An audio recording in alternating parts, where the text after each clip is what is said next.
उस दिन सबको मार के मैं तेजस्वी का इंतजार करता रहा। इंडियाज क्रिमिनल हंट शो में मैं रमा दीक्षित हमेशा आपको ऐसे क्रिमिनल्स के बारे में बताती आई हूँ जिनके अपराधों ने सबको चौंका दिया था। अब चाहे ये अपराधी वो हो जिसने 5 mm मोटे और 7 इंच लंबे तार से 237 कारों के ताले तोड़ दिए,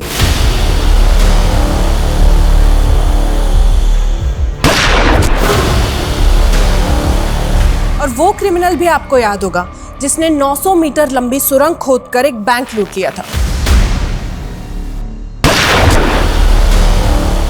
और वो क्रिमिनल भी कम नहीं था जिसको लूडो किंग कहते थे।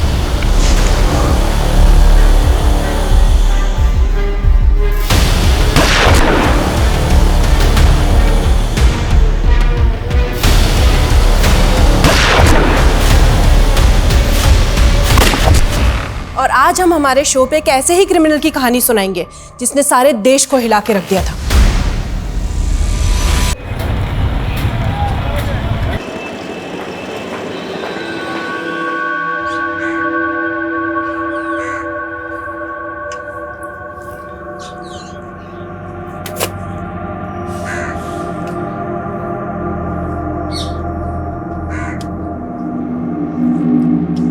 ये तो कुणाल जी है ना, ये यहाँ पोछा लगा रहे हैं। अरे हाँ, ये तो रोज मंदिर आके पोछा लगाते हैं, तभी तो इन पर लक्ष्मी जी का आशीर्वाद है। इतनी बड़ी कंपनी के वाइस प्रेसिडेंट, इतनी बड़ी कोठी और इतने रईस होने के बाद भी इनमें जरा भी घमंड नहीं है। इनके तो बच्चे भी काफी होनहार हैं।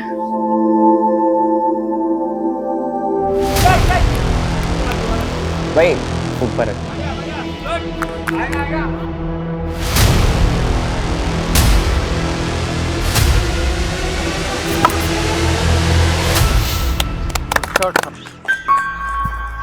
Well played Samarth, well played. Thank you sir. तुमने मुझे बहुत इम्प्रेस किया। You are selected in my cricket team. Thank you sir. देखो, ग्राउंड में तो मैंने तुम्हारी स्किल देख ली, लेकिन ग्राउंड के बाद जब भी तुम्हें मौका मिले ना अपनी स्किल दिखाने का, तो मौका मत छोड़ना। Yes sir.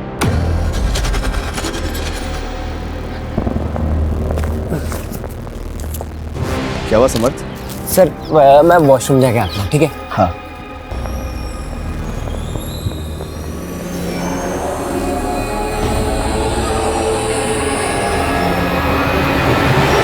देख Deepti, one thing is clear, एक म्यान में 2 तलवार नहीं रह सकती। सो इट्स बेटर कि तू मेरे रास्ते में ना आए।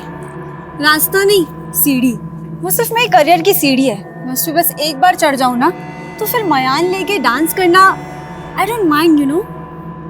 देख, तू मुझसे पंगा मत ले, समझी ना? वरना क्या कर लेगी तू मेरा? चलो मैं तुम्हें घर ड्रॉप कर देता हूँ, आओ।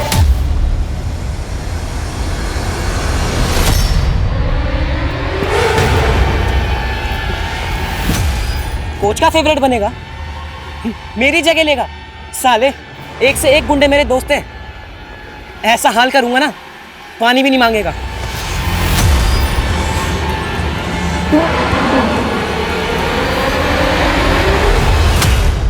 अरे आप मंदिर से घर नहीं आए, नाश्ता कब से तैयार है? रोशनी, वो आज एकादशी है ना, तो मैं सीधा मंदिर से ऑफिस निकल गया। एकादशी आज नहीं, कल है। कल भी है और आज भी, और दोनों ही दिन मेरा उपवास रहेगा। अरे इतने दिन उपवास रखोगे तो आपकी सेहत पे असर आएगा ना। अच्छा चलो, अभी देर हो रही है, मुझे ऑफिस निकलना है। बाय। ठीक है।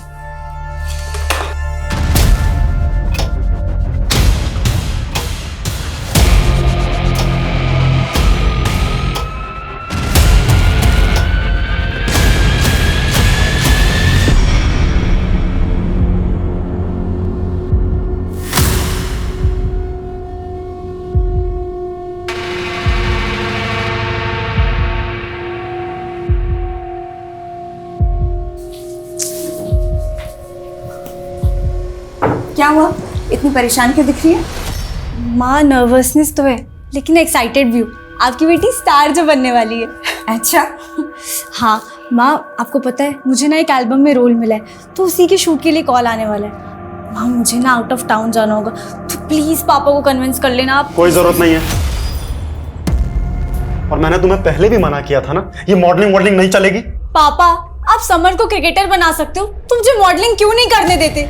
जब देखो तुम हमेशा सौतेला वाला बिहेव करते रहते हो। लेकिन मैं रुकूंगी नहीं। अब देखना, मैं शूट पे जरूर जाऊंगी। देखा, तुम्हारी वजह से बढ़ावा मिला है उसे। कैसे बात कर रही है मुझसे वो। अरे पर मैं दीप्ति दीप्ति दीप्ति अरे क्या हुआ समर? हाँ समर, क्या हुआ तुझे? बैठ। बैठ बैठ। क्या कैसे हुआ? लगी? हाँ बेटा, ये सब ये चोट कैसे लड़ाई लगी क्या है? तेरी? बोल। हाँ, ये सब कहाँ से?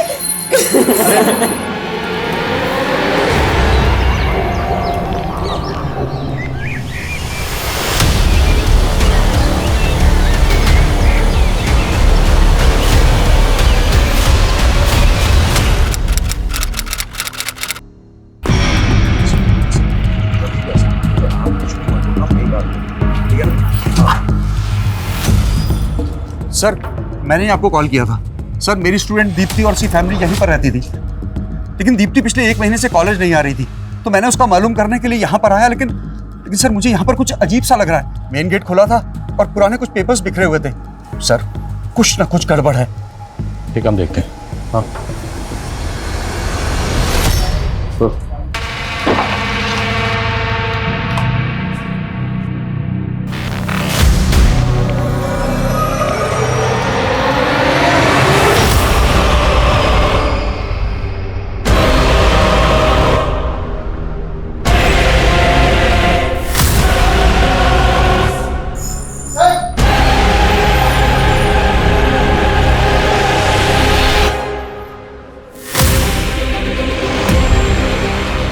सर, एक यहाँ पे भी है।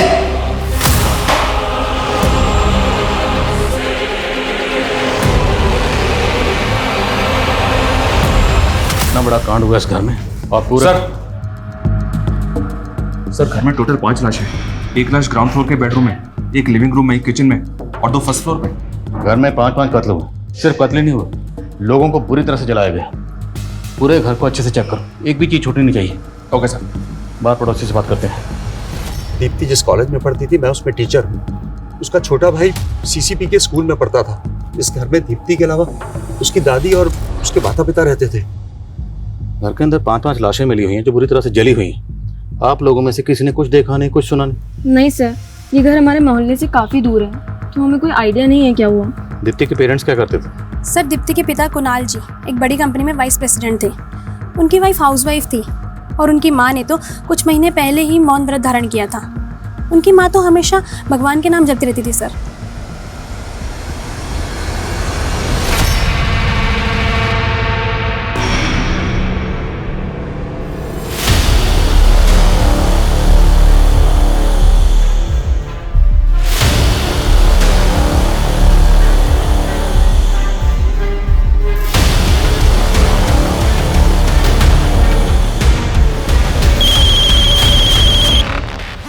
हत्यारे की भी आत्मा होती है, उसके रंग ढंग, उसकी भी आदतें होती हैं, जिसे समझना।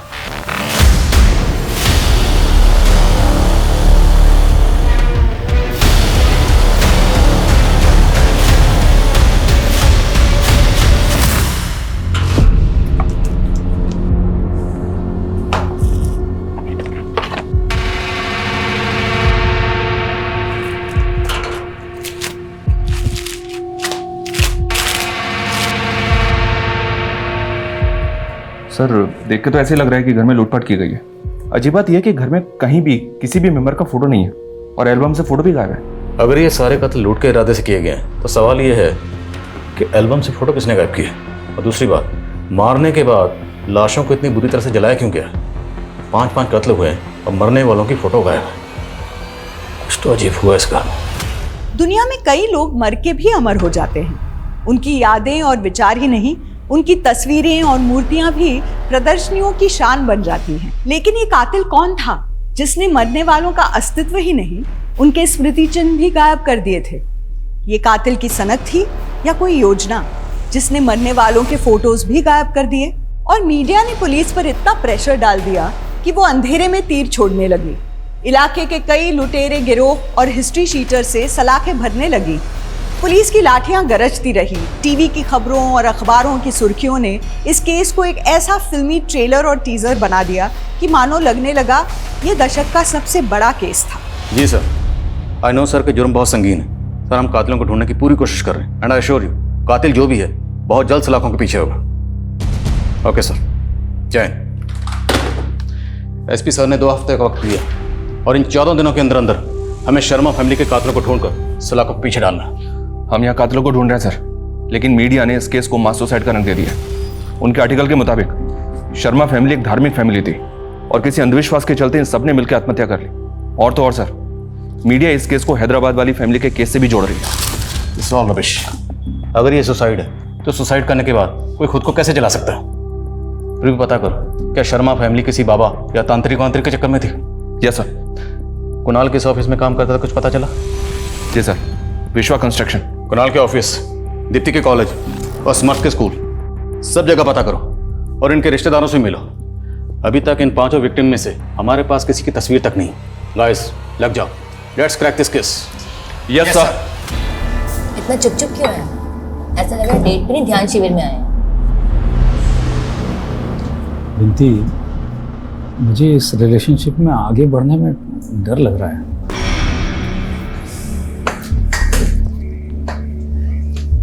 तुम्हें पता है तुमने 60 साल में शादी क्यों नहीं की? क्योंकि तुम अपने हर अफेयर से ऐसे दूर भागते रहे।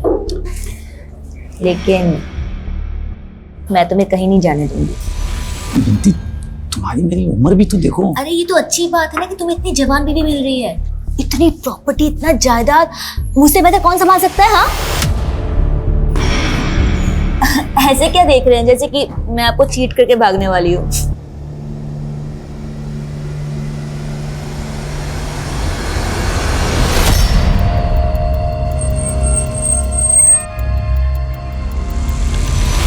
हाँ सर, कुणाल शर्मा हमारी कंपनी के वाइस प्रेसिडेंट थे। मुझे बहुत बुरा लगा जब पता चला कि वो और उनकी फैमिली। कौन होगा जिसने कुणाल और उसकी फैमिली के साथ ऐसा किया? आई मीन कोई झगड़ा या ऑफिस में कोई बिजनेस राइवलरी? नहीं सर, इनफैक्ट उन्होंने तो 3 महीने पहले से ही ऑफिस आना बंद कर दिया था। क्यों? सर करीब 3 महीने पहले एक आदमी ऑफिस आया था। उसका कुणाल सर के साथ बहुत बुरा झगड़ा हुआ था। बहुत हो गया तेरा। आज तुझे तेरे स्टाफ के सामने जलील करूंगा। सतीश, समझ में आएगा तेरे को? चल सतीश, निकल। क्या कर रहे हो तुम?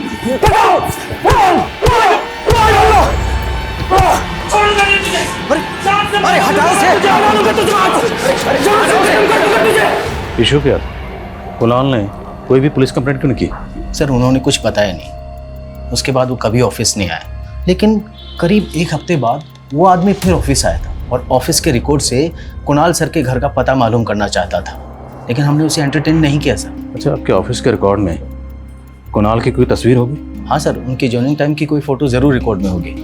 मुझे वो तस्वीर चाहिए। और वो जो 3 महीने पहले आदमी आया था कुणाल से झगड़ा करने, आप उसका स्केच बनवा सकते हैं? सर कॉलेज रिकॉर्ड्स में दीप्ति का यही फोटो है। दीप्ति और उसकी फैमिली का किसी से कोई झगड़ा हुआ था? सर इस बारे में तो मुझे कुछ नहीं मालूम, लेकिन एक बात है सर, जब दीप्ति कॉलेज नहीं आ रही थी तो मैंने उसकी फ्रेंड नताशा से इस बारे में पूछा था, तो उसने कहा कि शायद दीप्ति और उसके परिवार वाले कहीं घूमने गए होंगे, इसलिए दीप्ति कॉलेज नहीं आ रही। लेकिन उन सबका तो मर्डर हुआ है, तो फिर नताशा ने ऐसा क्यों कहा कि वो लोग घूमने गए? सर मुझे भी बहुत अजीब लगा था। वैसे दोनों की आपस में बनती रही थी। कुछ दिन पहले क्लासरूम में दोनों का झगड़ा भी हुआ था। कल कहाँ थी तू? नहीं, मैं तो यही थी। तू मेरे पापा के कान भर के मेरा पत्ता साफ करना चाहती है? कुछ भी नहीं यार। इस झगड़े की वजह क्या थी? ये तो मुझे नहीं मालूम सर, लेकिन हाँ दीप्ति और नताशा दोनों पढ़ाई के साथ साथ मॉडलिंग में भी अपना किस्मत आजमा रही थी, और दीप्ति के पिताजी को दीप्ति का मॉडलिंग करना बिल्कुल पसंद नहीं था। सर समर्थ हमारी स्कूल टीम का सबसे अच्छा बैट्समैन था, हमारी स्कूल टीम का कैप्टन भी सिलेक्ट हुआ था। लेकिन समर्थ ने स्कूल टूर्नामेंट में हिस्सा नहीं लिया। आपकी टीम का कैप्टन एब्सेंट था और आपने और आपके स्कूल ने जानने की कोशिश नहीं की कि सर एक्चुअली समर्थ ने कुछ टाइम पहले ही अपनी सिक लीव ली थी। क्यों, क्या हुआ था उसको? सर शायद उसे फीवर था, इसलिए आखिर में हमें हमारा स्क्वाड भी चेंज करना पड़ा।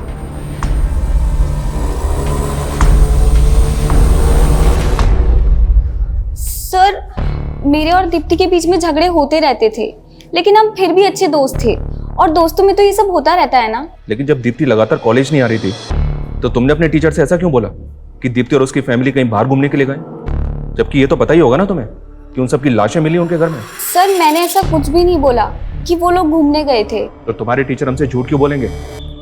तुम्हारे टीचर ने हमसे यही कहा है कि तुमने ऐसा ही कहा उन्हें। नताशा कहीं ऐसा तो नहीं कि तुम हमसे झूठ बोल रही हो? सर मैं आपसे झूठ नहीं बोल रही हूँ और मुझे नहीं पता कि संदीप सर आपसे झूठ क्यों बोल रहे हैं।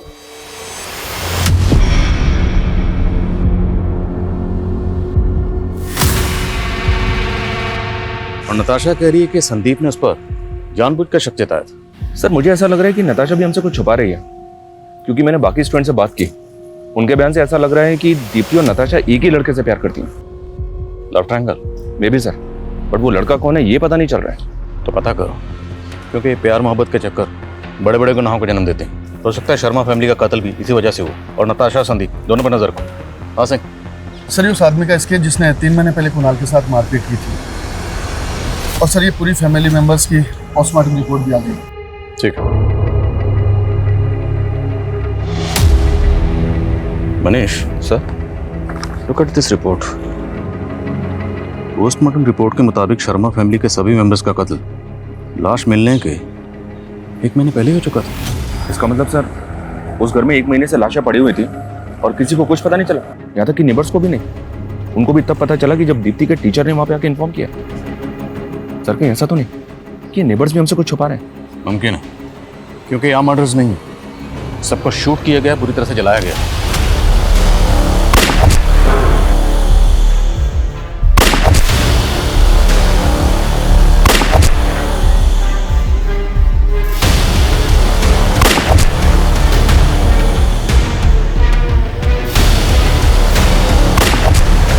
अब इतना तो साफ है, ये मास सुसाइड तो नहीं है और ना ही इन मौतों की वजह कोई अंधविश्वास है।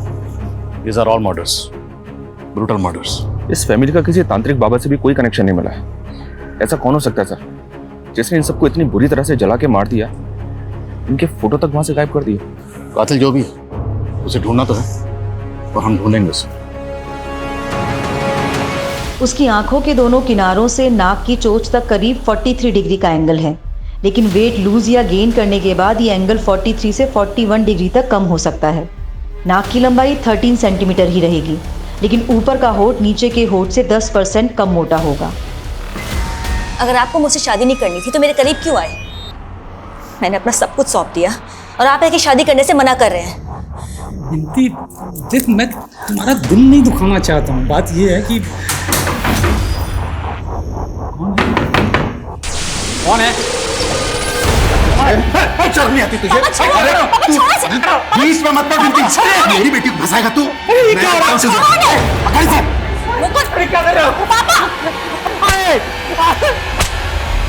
कुणाल, दीप्ति और समर्थ के अलावा समर्थ की माँ की फोटो समर्थ के स्कूल से मिली है, लेकिन कुणाल की माँ उमा की फोटो कहीं से भी नहीं मिल रही। उनकी तस्वीर कहाँ से मिल सकती है?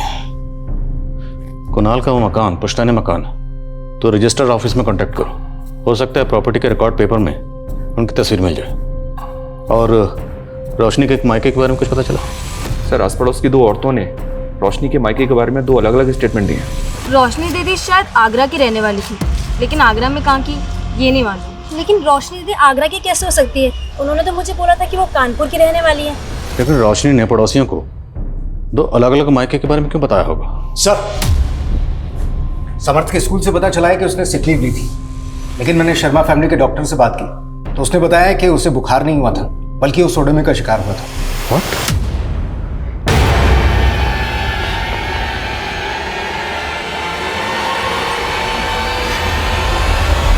और ये किसने किया था? सर फैमिली ने तो डॉक्टर को कुछ नहीं बताया था। जाहिर सी बात है, ये घिनौनी हरकत समर्थ के फ्रेंड सर्कल या स्कूल में से किसी ने की होगी। एक से ठीक से पूछताछ करो। सर तुम घर जाओ, कहीं तुम्हारे पापा को फिर से मालूम पड़ गया तो वो। मैं उनसे डरती नहीं हूँ और आपको भी डरना नहीं चाहिए। एक काम कीजिए, उठिए, पुलिस स्टेशन चलते हैं, उनके खिलाफ कंप्लेंट फाइल करेंगे। उठिए। क्या?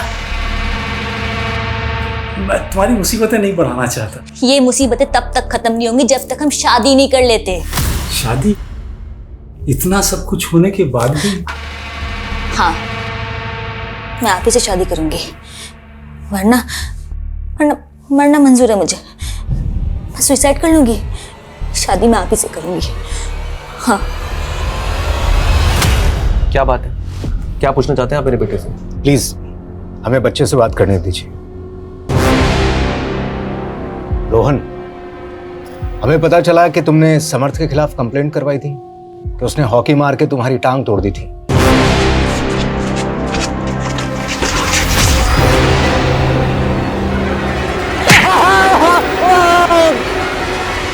हाँ सर, उसने मेरी टांग तोड़ी थी ताकि मैं इंजर्ड हो जाऊं और वो मेरी जगह टीम का कैप्टन बन जाए। और फिर तुमने उसके साथ में क्या किया कि वो स्कूल के टूर्नामेंट में खेल ही नहीं पाया?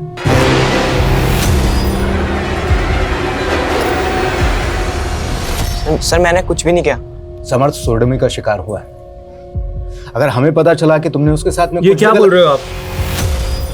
मेरा बेटा ऐसा नहीं है। सर मैं सच बोल रहा हूँ, मैंने कुछ भी नहीं करा समर्थ के साथ।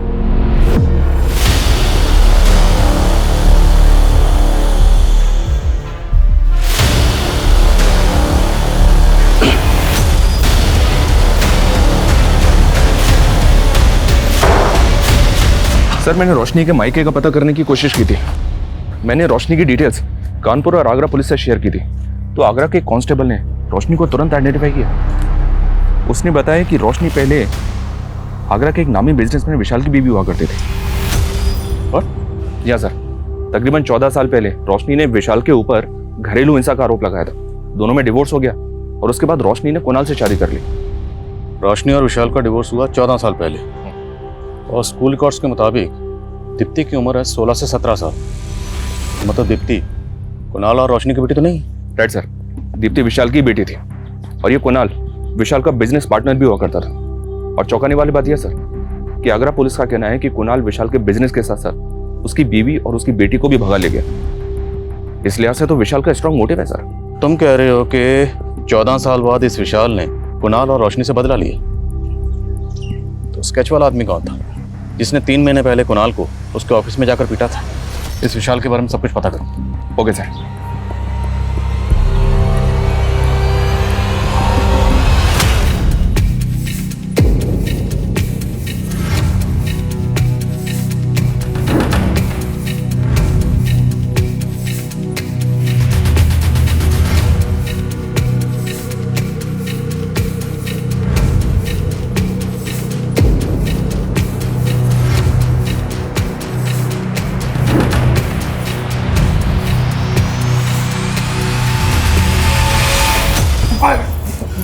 क्या कर रही हो?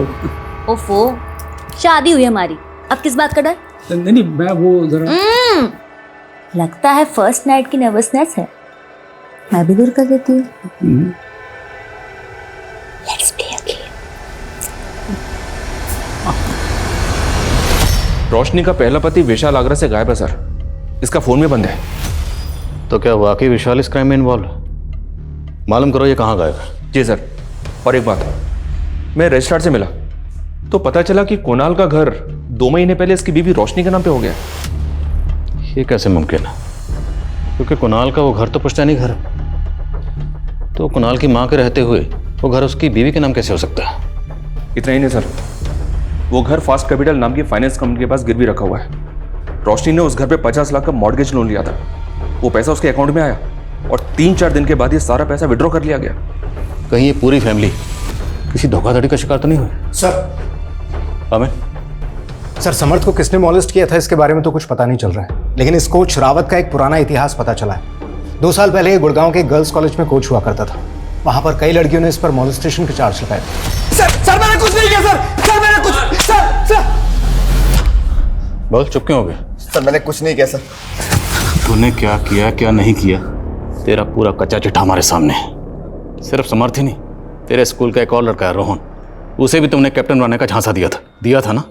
सिर्फ ये 2 ही नहीं, और भी बच्चे होंगे। अब तेरे सारे कांड बाहर आएंगे। नहीं सर, रोहन झूठ बोल रहा है सर। बल्कि सर मैंने नहीं, रोहन ने समर्थ को मॉलिश किया है।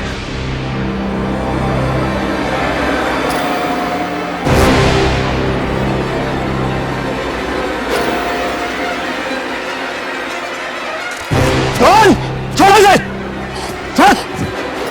निकला सर, निकला। तो रोहन के बारे में तुमने पहले क्यों नहीं बताया? सर वो रोहन का बाप बहुत पावरफुल है सर। सर वो समर्थ पे तब से खुंदक खा के बैठा है जब समर्थ ने रोहन की टांग तोड़ी थी।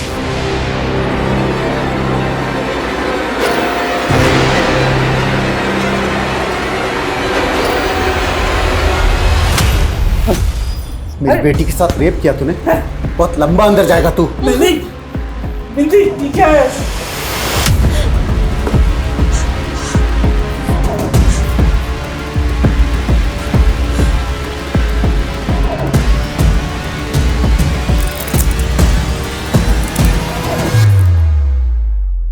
ऐसे क्या देख रहा है बुड्ढे? तूने मुझे पहचानने में ना गलती कर दी। अब एक काम कर, अपनी सारी धन दौलत और प्रॉपर्टी ना मेरे नाम पे कर दे, वरना मैं तुझे रेप के चार्जेस में फंसा दूंगा। बिंदी, इतना बड़ा धोखा मेरे साथ। मैंने तुम्हें प्यार किया और तुम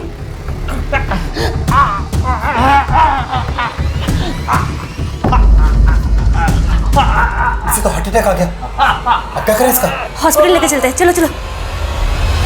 मुझे पता चला कि आप मुझे आगरा में ढूंढ रहे हैं। मैं लखनऊ गया हुआ था किसी काम से। बताइए क्या बात है? रोशनी आपकी बीवी थी?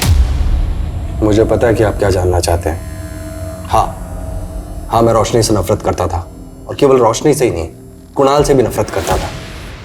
कुणाल और रोशनी के साथ मेरी बेटी दीप्ति भी रहती थी। मैं अपनी बेटी को क्यों मारूंगा?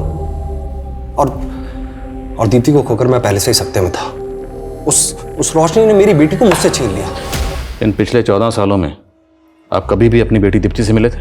दीप्ति से तो क्या, मैं कुणाल और रोशनी से भी इन 14 सालों में कभी नहीं मिला, और मुझे तो ये भी नहीं पता था कि वो लोग रहते कहाँ पर है। एग्जैक्टली, यही पता करने के लिए तो इस आदमी को भेजा था कुणाल के ऑफिस में। इनफ इंस्पेक्टर, अगर आपके पास कोई सबूत हो ना तो मुझसे बात कीजिएगा। मेरा किसी क्राइम में कोई इन्वॉल्वमेंट नहीं है।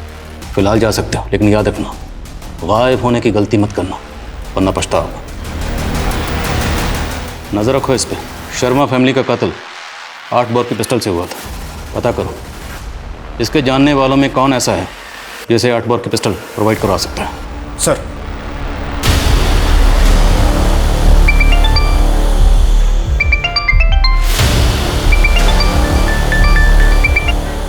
हाँ, कर रहा हूं तुम्हारा काम। अभी फोन काटो, मेरा ध्यान टूटता है।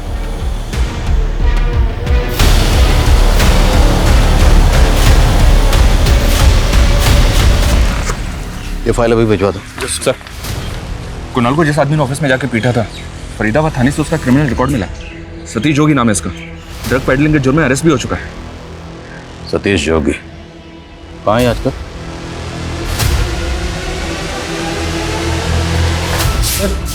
सर मैंने कुछ नहीं किया सर। तूने कुछ नहीं किया? हाँ, तो तू कुणाल के ऑफिस में जाकर उसे धमकाता क्यों था? उसके साथ झगड़ा क्यों करता था? और तू कुणाल का एड्रेस क्यों पता कर रहा था? क्या नफरत थी तेरी उससे? कोई नफरत नहीं थी सर मेरी उससे। कुणाल एक इवेंट ऑर्गेनाइज वाली कंपनी शुरू करने वाला था।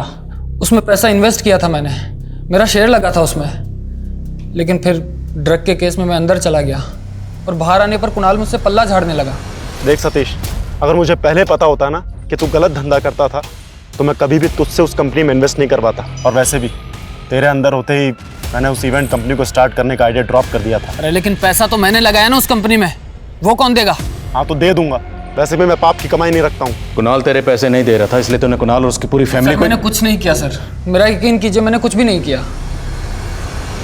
सर ये सतीश जोगी भी कुछ नहीं उगल रहा है। हाँ, लेकिन ये बोल रहा है कि कुणाल इवेंट कंपनी खोलने वाला था। कुणाल विशाल का बिजनेस पार्टनर भी था और इतनी बड़ी कंपनी में वाइस प्रेसिडेंट था। फिर भी जब कुणाल ने अपना पुश्तैनी मकान अपनी बीवी रोशनी का नाम किया तो रोशनी ने वह मकान गिरवी रखा और 50 लाख का लोन उठाया। लोन की रकम गायब। ये सब कुछ बहुत अटपटा लग रहा है। सर, हम दीप्ति की दोस्त नताशा पर नजर बनाए हुए हैं। वो अक्सर इस योगेश नाम के लड़के से मिला करती है। सर ये योगेश एक मॉडल कोऑर्डिनेटर है, साकेत में ऑफिस है इसका। पता चला है कि दीप्ति अक्सर इसके साकेत वाले ऑफिस में जाया करती थी। तो कैसे योगेश ने दीप्ति को झांसा दिया होगा? तो इस योगेश और नताशा की दोस्ती का क्या राज? सर ये योगेश दीप्ति को अक्सर एक होटल में ले जाया करता है और इसके अलावा भी इसके कई लड़कियों से अफेयर।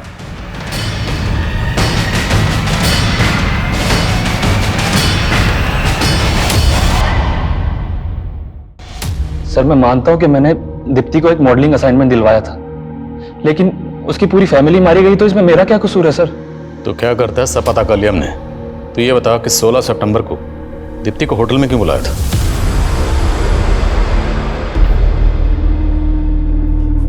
लो ड्रिंक लो और आराम से बैठो, डायरेक्टर साहब आते ही होंगे अभी। मैं देखता हूँ। क्या कर रहा मेरी बेटी के साथ? कौन है? पापा चुप कर तू जानते नहीं ऐसे लड़कों को, मैं अच्छे से जानता हूँ। बोल, कैमरा कहाँ लगा रखा है? अरे अंकल, बोल। अंकल क्या कर रहे हैं? कैमरा कहाँ लगा रखा है तूने? अरे ऐसा कुछ नहीं है, आपको जरूर कोई गलतफहमी हुई है। होटल के स्टाफ ने सब बता दिया। दीप्ति के फादर कुणाल तुझे अंदर करवाने वाले थे, इसलिए तूने उनकी पूरी फैमिली नहीं सर, ऐसा नहीं है। उल्टा सर, दीप्ति के फादर को भी मुझे लेकर गलतफहमी थी। सर, नताशा ने दीप्ति के फादर को वहां भेजा था उसे एल्बम से निकलवाने के लिए, ताकि उसका खुद का चांस लग जाए, और इसलिए दोनों के बीच झगड़ा हुआ था सर। कल कहाँ थी तू? नहीं, मैं तो यही थी। तू मेरे पापा के कान भर के मेरा पत्ता साफ करना चाहती है? मैंने कभी ऐसा नहीं। मुझे तो सिर्फ मॉडल से मतलब था। दीप्ति के फादर उसे रोक रहे थे, इसलिए वो रोल में नताशा को दिलवा रहा था। रोल दिलवा रहे थे या?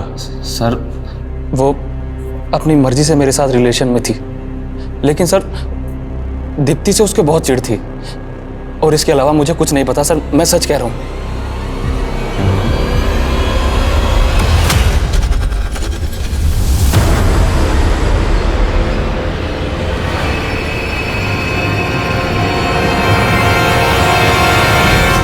ये योगेश बहुत पहुंची हुई चीज है सर, इसकी बात का भरोसा नहीं कर सकते। नताशा एक टीनेजर गर्ल है, इतना बड़ा कांड कैसे कर सकती है? इसकी उम्र पे मत जाओ, ये आजकल के टीनेजर बच्चे जेलसी वेलसी के चक्कर में किसी भी हद तक जा सकते हैं। मत भूलो, इसका गलत आदमी से कनेक्शन था, और इसने अपने टीचर संदीप पे भी शक जताया था। सर, हमें हमारी खबरियों से इस हिस्ट्री शीटर तेजस्वी के बारे में मालूम चला है। ये इलीगल आर्म डीलिंग के धंधे में आगरा का रहने वाला है। आगरा? विशाल भी आगरा का रहने वाला है। इन दोनों का आपस में कोई कनेक्शन? नहीं सर, अभी तक तो ऐसा कोई कनेक्शन सामने नहीं आया, लेकिन हमारी खबरें श्योर है कि जिस तरीके की पिस्टल से शर्मा फैमिली के मेंबर्स को मारा गया था, वैसी पिस्टल ये तेजस्वी सप्लाई कर सकता है। और सर, ये काफ़ी टाइम से अंडरग्राउंड भी है। पता करो कहाँ अंडरग्राउंड है। अब विशाल को बुलाओ, इस बार ज़रा उससे अच्छे से बातचीत करनी पड़ेगी। सर,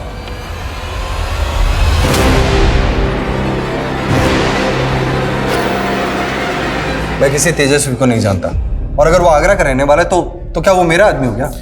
आगरा में आपके कामों की पूरी फहरिस्त है हमारे पास, सारे कारनामे जानते हैं। काम तो प्रॉपर्टी डीलर का है, लेकिन प्रॉपर्टी खाली करवाने के लिए गुंडे भेजते हो ना? कौन से गुंडे? और कोई सबूत है आपके पास? कहाँ है मेरा बेटा? आप लोग मेरे बेटे को उठा के लाए हो ना? क्या बोल रहे हैं? कहाँ है मेरा बेटा? झूठ मत बोलो, मुझे पता है मेरा बेटा। बोल क्या? एक मिनट, क्या बोल रहे हैं आप? झूठ मत बोलो, मुझे पता है आराम से अंदर है। आप आराम से बात कीजिए। अंदर क्यों उठा के लाओ मेरे बेटे को? क्या हुआ? एक तो गलत तरीके से मेरे बेटे को गायब कर दिया, और झूठा रिमांड लेकर के उससे गुनाह कबूल करवाना चाहते हैं। आपको गलत कोई गलतफहमी नहीं हुई है, मुझे पता है मेरा बेटा अंदर है। मैं रुकने वाला नहीं हूँ, मैं मीडिया में जाऊंगा। मैं छोड़ूंगा नहीं किसी को, बता रहा हूँ। मैं छोड़ूंगा नहीं किसी को, मैं मीडिया में जाऊंगा, मैं बता रहा हूँ। पक्का ड्रामा कर रहा है, किसी ने अपने बेटे को गायब किया होगा। पता करो रोहन कहाँ। Okay sir.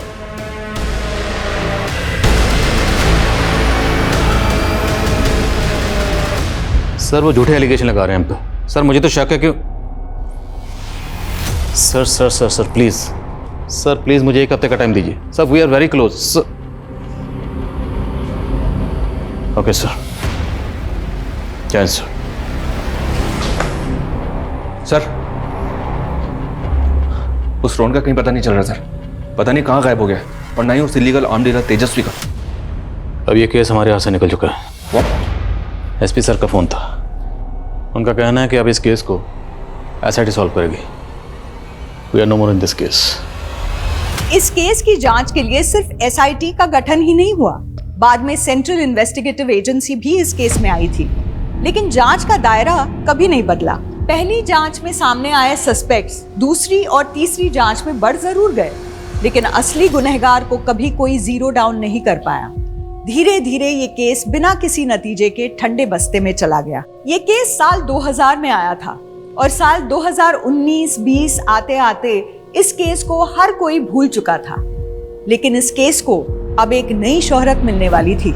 जिस सरगर्मी से ये केस 20 साल पहले शुरू हुआ था, उतनी ही गर्मजोशी से इस केस का 20 साल बाद फिर से एक नया आगाज होने वाला था।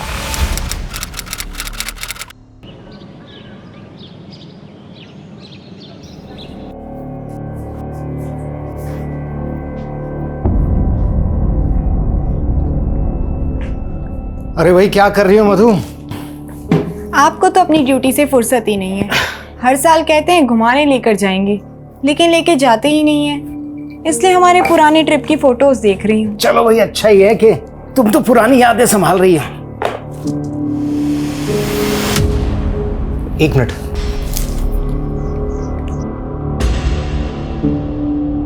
क्या हुआ? मधु, हम जैसलमेर तो 2002 में गए थे ना? हाँ, लेकिन हुआ क्या? कुछ नहीं, आके बताता हूँ।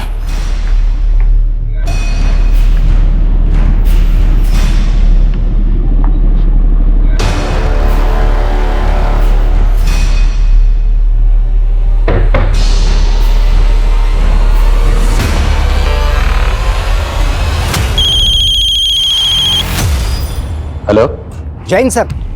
सर मैं अमर सक्सेना बोल रहा हूँ। हाँ अमर, बड़े सालों बाद फोन किया। सर आपको शर्मा फैमिली वाला वो केस याद है जिसमें 5 फैमिली मेंबर्स को मार के जला दिया गया था? हाँ, ऑफ कोर्स याद है। बात क्या है? सर अगर आप उस केस को रीओपन करवा सकते हैं तो प्लीज करवाइए सर।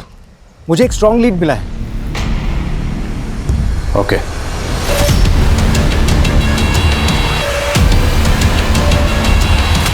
रमा, ये सरिता जी क्रिमिनल साइकोलॉजिस्ट हैं। इन्होंने इस केस पर बड़ी तफसील से काम किया। सर अब अगर ये हमारे शो में आएंगी तो हमारे शो की एनर्जी बिल्कुल अलग ही हो जाएगी।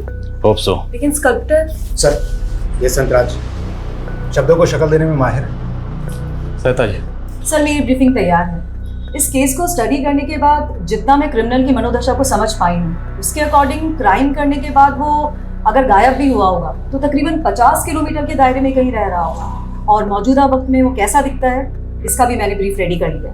लेकिन आपके शब्दों को शक्ल देने के लिए मुझे वक्त लगेगा। आपके पास जो भी ब्रीफ तैयार है रिकॉर्ड करके दे दीजिए। जी। कितना वक्त लगेगा? कह नहीं सकता। कलाकार कल कल करते हुए सरिया बिता देता है और कलाकृति बनती नहीं। कलाकार साहब, आपके पास वक्त की कमी नहीं होगी, पर हम कानून के रखवाले हैं। हमें इंसाफ दिलाना होता है। ये शो अगले 14 दिनों में टेलीकास्ट होगा, तब तक सब कुछ क्लियर हो जाना चाहिए। जी। हम आज हमारे शो में पहली बार लाइव आकर एक क्रिमिनल की तलाश करने वाले हैं। ऐसा आज तक पहले किसी क्राइम शो में नहीं हुआ है। और हमारी आज की स्पेशल गेस्ट हैं क्रिमिनल साइकोलॉजिस्ट सरिता सचदेवा जी, जिन्होंने 20 साल पहले गायब हुए एक क्रिमिनल की ऐसी रुखरेखा तैयार करी है जिसे हमारे स्कल्प्टर संतराज जी ने एक मूर्ति में गढ़ा है। इसके पीछे उसी क्रिमिनल का चेहरा छुपा है जो 20 साल पहले हुए शर्मा फैमिली मर्डर केस का प्राइम सस्पेक्ट है।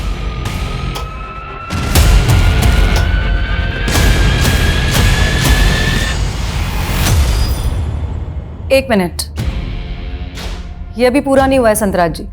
जैसी इस क्रिमिनल की मनोदशा थी, आज 20 साल के बाद वो अपनी आईसाइट लूज कर चुका होगा। वो स्पेक्स पहनता होगा। नहीं, उस माइंडसेट वाला क्रिमिनल इस तरह का फ्रेम कभी यूज नहीं करेगा। वो ब्लैक थिक फ्रेम यूज करेगा।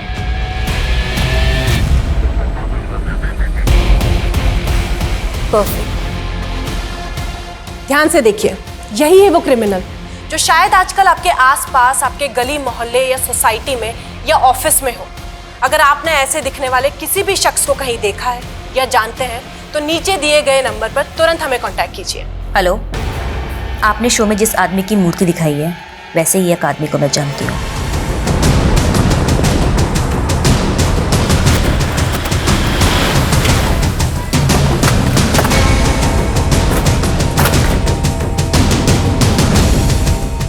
सर, वो धोखेबाज यही रहता है।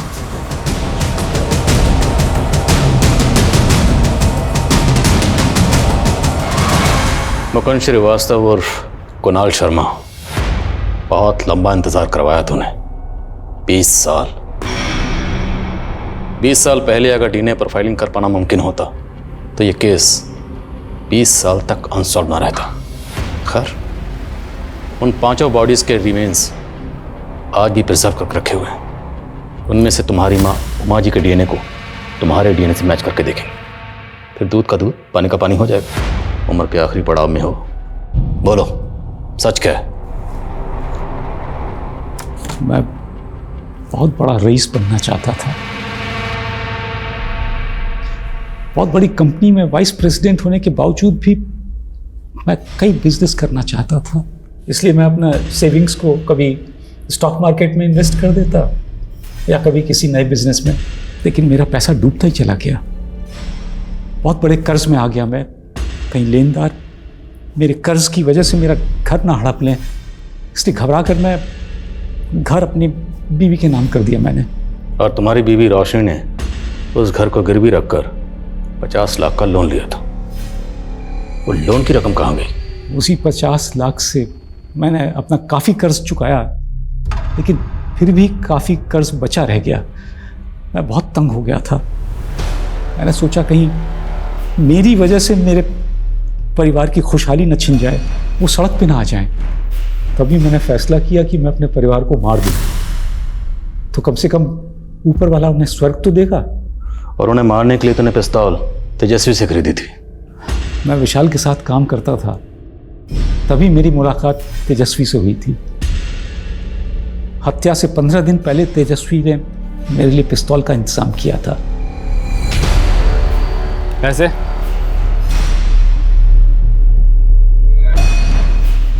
ये क्या, ये तो आधे पैसे हैं। 15 दिन के बाद बाकी का भी दे दूंगा, फिलहाल इतना ही। फिर 15 दिन बाद तेजस्वी मुझसे पैसे लेने आने वाला था। मैंने तय किया कि उसी दिन मैं अपने परिवार को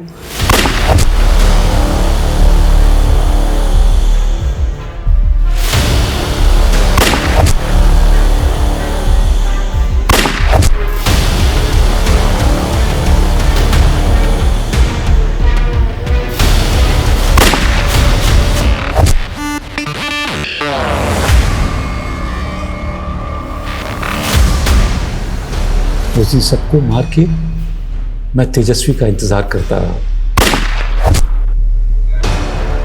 तो तूने अपनी जगह तेजस्वी को मार दी?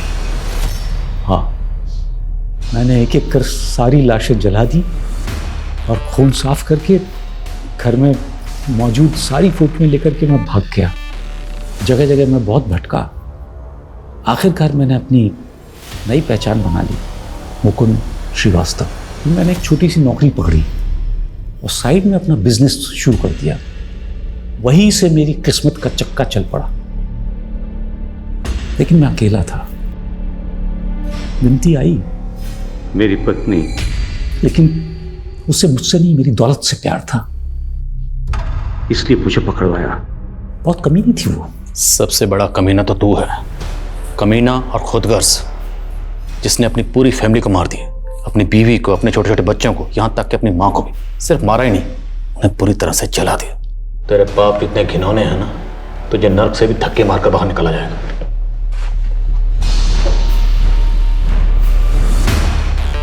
क्यों? मिलेगा, मुझे भी स्वर्ग मिलेगा। और मैं स्वर्ग जाऊंगा तो वहां मुझे मेरा परिवार मिलेगा, मेरी बीवी, मेरे बच्चे, सब मिलेंगे मुझे वहां। क्यों नहीं मिलेंगे? स्वर्ग की कल्पना हो या एक बेहतर जीवन के सपने, हम अक्सर आने वाले कल को अपने आज से बेहतर बनाना चाहते हैं। हर किसी को कुछ न कुछ चाहिए जो उसे मिल नहीं रहा। माना हमें अपनी उम्मीदें हमेशा जिंदा रखनी चाहिए, लेकिन किसी और को नाउम्मीद करके, किसी और की खुशियां रौंद के, उनकी लाशें बिछा के हम कभी किसी कामयाबी की सीढ़ी नहीं चढ़ सकते। गुनाह की अंधी गली में आगे कोई मकाम नहीं होता, सिर्फ डेड एंड होता है। एक अंतहीन सजा होती है और कभी ना खत्म होने वाला आत्मविलाप होता है। इन्हीं विचारों के साथ अब मैं रेणुका शाह ने आपसे विदा लेती हूँ। हम फिर मिलेंगे ऐसी एक कहानी के साथ जो रखेगी आपको सतर्क और जिंदगी को सुरक्षित। तब तक अपना और अपने परिवार का ख्याल रखिए और देखते रहिए क्राइम पेट्रोल सतर्क। जय हिंद।